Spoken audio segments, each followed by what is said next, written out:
We have a 0.005 penny stock that has just now tweeted out that they plan to go from 1,500 retail locations to over 15,000 different retail locations by the end of 2023. This is a profitable company that is continuing to grow the revenues very aggressively Q over Q, and they should have their earnings coming out this week. We'll also be going over a banking stock that has collapsed from $112 to $12 just in 2 weeks. So the charts really don't matter in this play. It's really based on if this company can get some government back news with their deposits to help stabilize them. Can they get some kind of positive news with someone buying them out for a reasonable price, or will they have to sell some of their assets and businesses, probably for a discounted price and take a loss?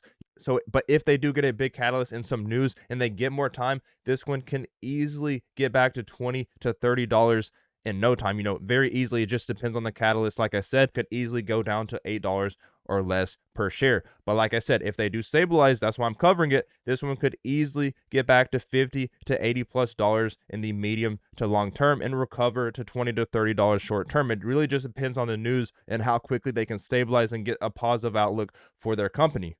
Be going over MULN Automotive because next week could be a very big week for PRs, catalysts, order numbers, etc. This stock has went from 23 cents all the way down to 11 cents. I do believe this is near the bottom for this stock. I think this one is way oversold. They do have until September of this year. They have around 5 or 6 months to get the share price organically to $1 to stay on the NASDAQ. Will they be able to do this? Right now, it's too early to tell. Interscope Hearings Inc. has tweeted out to go from 1,500 plus retail locations to 15,000 by the end of 2023. They actually have since then deleted this tweet. The company did tweet this one out. I did retweet it. I don't know why they deleted it. I don't know if they said too much or have some kind of NDA or said too much, but I'm not really sure. Last week, they did say 2022 revenue numbers will be released this week, and 2022 annual reports will be posted next week to OTC markets before the deadline.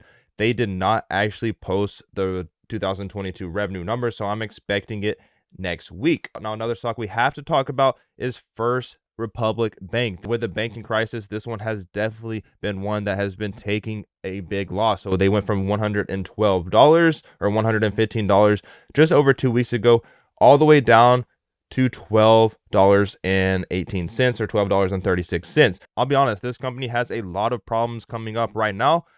Will the government bail them out like in history they always do with banking companies? This is what they are known to do. The government makes some kind of guarantee on their deposits and help stabilize this company. If they get some kind of big catalyst, or if they get bought out for a very reasonable price, obviously they probably take a big loss at this point. Over the last few years, this bank has had a very strong business, growing positive every single year the past few years. Right now, they are currently sitting on billions of unrealized loan losses. So if someone were to buy them out, they would have to deal with this. So would they actually get bought out at a reasonable price? Probably not.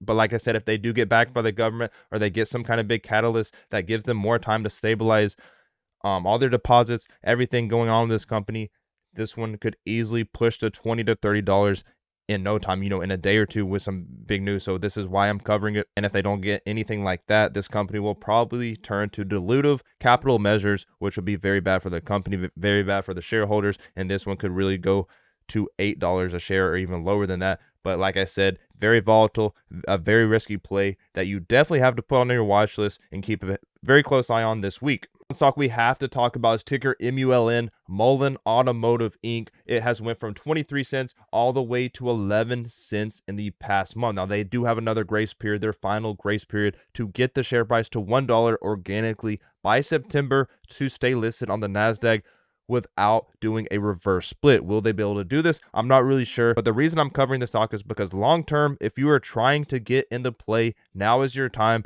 You really want to get in. I don't see this one going lower than 8 cents. I'm expecting some updates with their delivery numbers, some very big PRs coming very soon, because they really are going to be trying to push this stock price up. They really have no option right now. Right now, shorts are very heavily involved. Around 15% of the free float is being shorted. Around 250 million plus shares are currently being shorted. So obviously they are trying to get people to sell their positions and further push this one down. It's been in a very big downtrend for the past month. So if you are looking at the big picture, looking at long term, you really need to be looking and taking advantage of this discounted share price. I think you won't get another opportunity like this for a very long time, especially once this company starts putting actual delivery numbers, order numbers, stuff like that. Once they actually start showing real progress, this one really should go up. That's it for the video, guys. Make sure you like and put notifications on. Subscribe if you haven't already, and I will see you next time.